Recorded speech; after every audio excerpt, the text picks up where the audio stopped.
Olá, amados, tudo bem com vocês? Espero que sim. Aqui é a Marivalda Gomes. E nesses dias chuvosos, eu quero levá-los a refletir comigo em Isaías 55. E eu vou começar com o versículo 10, que diz sobre a chuva.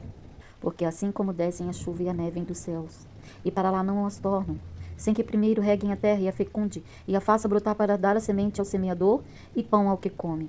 Assim será a palavra que sair da minha boca, não voltará para mim vazia, mas fará que me apraz e prosperará naquilo para que a designei. Amados, essa chuva tem nos abençoado durante essa semana. A chuva caindo do céu, as bênçãos caindo do céu para nossas vidas.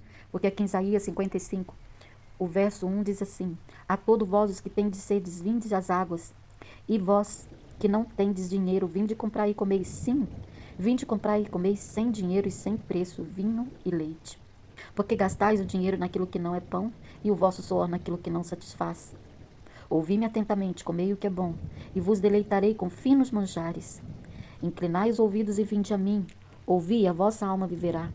Porque convosco fareis uma aliança perpétua que consiste nas fiéis misericórdias prometidas a Davi. E o verso 6 diz assim: Buscai o Senhor enquanto se pode achar, invocai-o enquanto está perto. Deixe o perverso o seu caminho iníquo. Os seus pensamentos convertam-se ao Senhor, que se compadecerá dele, e voltes para o nosso Deus, o que é rico em perdoar. Amados, esse capítulo 55 de Isaías, do verso 1 ao 5, é um convite para comprar e comer sem dinheiro. Comprar e comer o que, amados? As bênçãos do Senhor. Porque vinho e leite significa bênçãos do Senhor. E água. Água é uma coisa necessária para a vida. E essa água que o Senhor está oferecendo é a palavra de Deus. É Jesus Cristo que veio, se fez carne e viveu entre nós. E todo aquele que aceita Ele como único e suficiente Salvador, bebe dessa água e jamais terá sede novamente. O verso 6 e 7 chama ao arrependimento. Chama todo homem ao arrependimento. Fala para ouvir dessa palavra, para buscar a verdade de Deus para eles. Todos precisam se arrepender porque os caminhos e os pensamentos e os planos do ser humano não são os caminhos de Deus. Os caminhos de Deus são mais altos e melhores que os caminhos do ser humano. Todos precisam buscar ao Senhor agora. E do versículo 10 ao versículo 13, fala que a palavra nunca falha. A partir do momento que ela é lançada, ela não volta para o Senhor vazia. A palavra de Deus restitui a vida ao povo, da mesma forma que a chuva que desce do céu traz nova vida à terra. E nós estamos sendo abençoados essa semana com essa chuva maravilhosa que está caindo. Em 1 Reis, quando o profeta Elias vai a Acabe e fala que por conta da idolatria deles ao Deus de Baal, porque era atribuído a Baal toda a prosperidade da terra, porque Baal para eles era o Deus da fertilidade e da chuva. Deus mandou que ele fosse para a torrente de Querite. Elias, um profeta do Senhor. Ele acabou de falar que por 3 anos e meio não choveria ali naquela terra, nem orvalho haveria. E ele foi para lá. Deus tratou de Elias enquanto houve a seca naquela cidade, naquela região. Não choveu por 3 anos e meio. Enquanto essa fonte não secou, Elias bebia dessa fonte de água. Era alimentado pelos corvos porque Deus sustentou. Esse é o nosso Deus. Ele vê aquilo que você está precisando e ele passa com você e ele te alimenta daquilo que você precisa. Eu não sei o que você está precisando hoje, mas o Senhor sabe, o Senhor conhece. Você já entregou na mão dele e confia. Você que ainda não entregou, entrega. Entrega e confia. Porque esse é o nosso Deus. O Deus que sustentou, que deu ordem aos corvos para levar pão e carne a Elias. Mas quando essa fonte secou, lá no verso 8, Deus voltou a dizer a Elias: Dispõe-te, vai a Sarepta, que pertence a Sidom, e demora-te ali, onde ordenei uma mulher viúva que te dei comida.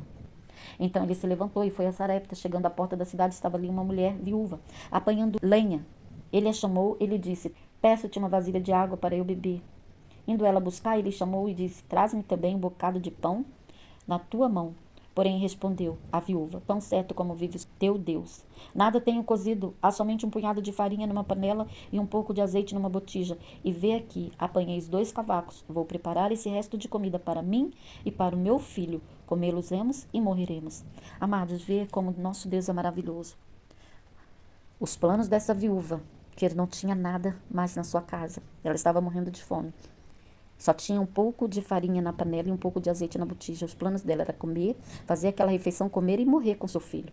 Porque ela estava sem nada. Olha os planos de nosso Deus. Era que essa viúva iria alimentar a Elias. E Elias foi para lá com essa palavra. E Elias confiou nessa palavra, apesar das circunstâncias.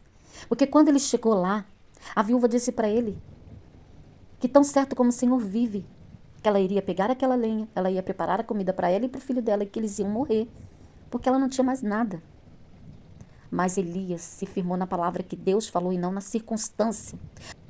Qual é a circunstância que você está vivendo neste momento? E qual é a palavra que Deus te deu com relação a essa circunstância? Confia na palavra e não olhe a circunstância.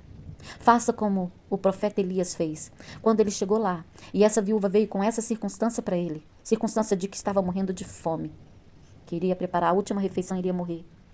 Ele falou para ela, ele se firmou na palavra que Deus havia falado para ele, não na circunstância que ele estava vivendo. Ele falou: não temas, vai e faz o que disseste, mas primeiro faze dele para mim um bolo pequeno e traze-me aqui, fora. Depois fará para ti mesmo e para o teu filho. Esta palavra do profeta estava imbuída de uma autoridade tão grande que a fez confiar e fazer primeiro o bolo para Elias, para depois fazer para ela e para o filho. Ela confiou na palavra. E Elias confiou na palavra do Senhor e falou com a viúva aquilo exatamente que o Senhor havia ordenado à viúva, que ela o alimentasse. E ela fez, e ela o alimentou. E não faltou farinha na panela e nem azeite na botija. Mas não foi só essa provação que Elias passou ali na casa daquela viúva. Após a viúva viver esse milagre e ver que aquele era um homem de Deus, e ver que aquele homem era um homem diferente, esse plano já tinha sido pensado por Deus, que ela iria o alimentar. Depois disso, adoeceu o filho da mulher, da dona da casa, e a sua doença se agravou tanto que ele morreu. Então disse ela a Elias: que fiz eu ao homem de Deus? Vieste a mim para trazeres à memória a minha iniquidade e matares o meu filho? Quem não tem pecado nesse mundo, irmãos? Amados, eu tenho os pecados, mas eles estão entregues a cada dia, a cada instante. Eu me arrependo na presença do Senhor. E essa viúva também tinha os pecados. E quando ela viu que o seu filho, que ali estava um homem de Deus, que havia feito um milagre, mas o seu filho morreu, ficou doente e morreu, ela pensou: esse homem veio trazer à memória toda a minha iniquidade, o meu pecado. Porque enquanto aquele homem estava ali com ela, com o testemunho dele de um homem de Deus, ela pôde ver os seus pecados.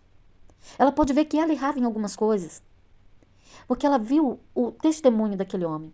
E Elias falou para ela: dá-me teu filho. Tomou nos braços dela e levou para cima ao quarto onde ele mesmo se hospedava e deitou em sua cama. Então clamou ao Senhor e disse: ó Senhor meu Deus, também até esta viúva com quem me hospedo afligiste matando-lhe o filho?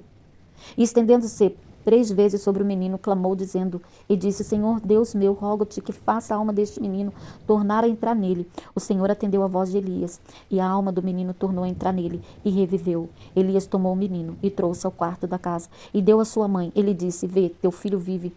Então a mulher disse a Elias: nisto conheço agora que tu és o homem de Deus, e que a palavra do Senhor na tua boca é verdade. Amados, olha que palavra maravilhosa. Como tem sido a palavra de Deus na minha boca e na sua boca. Como tem sido o nosso testemunho. Elias não falou nada, ele não entendia aquilo que Deus estava fazendo. Por que Deus fez o filho dessa viúva morresse? Clamou a Deus, clamou com fé, e Deus tornou a vida. E ela pôde reconhecer e afirmar que a palavra que saía da boca de Elias era verdade. E Deus já tinha um plano melhor para aquela viúva, só que ela não sabia. Amados, confia no plano de Deus para a sua vida. Confia no melhor de Deus para a sua vida. Se arrependa. Faça como Isaías 55, do verso 1 a 5 diz: convite a você comprar e comer as bênçãos de Deus de graça. Deus está oferecendo de graça a graça dele, a palavra dele. Se alimente da palavra dele. O 6 a 7, se arrependa dos seus pecados. E do 8 a 9, reconheça a superioridade dos planos de Deus. Não se estribe em seus próprios entendimentos, mas confia na palavra do Senhor, naquilo que ela tem para você. Do versículo 10 ao 13 de Isaías 55, fala das vitórias daqueles que confiam em Deus. Então, eu não sei o que você está pedindo ao Senhor neste momento, mas assim como essa chuva que desce do céu e traz bênção, assim a palavra do Senhor na sua vida. Confia, creia, que o melhor de Deus está por vir. Que Deus continue abençoando em nome de Jesus. E até os próximos vídeos, se Deus assim permitir.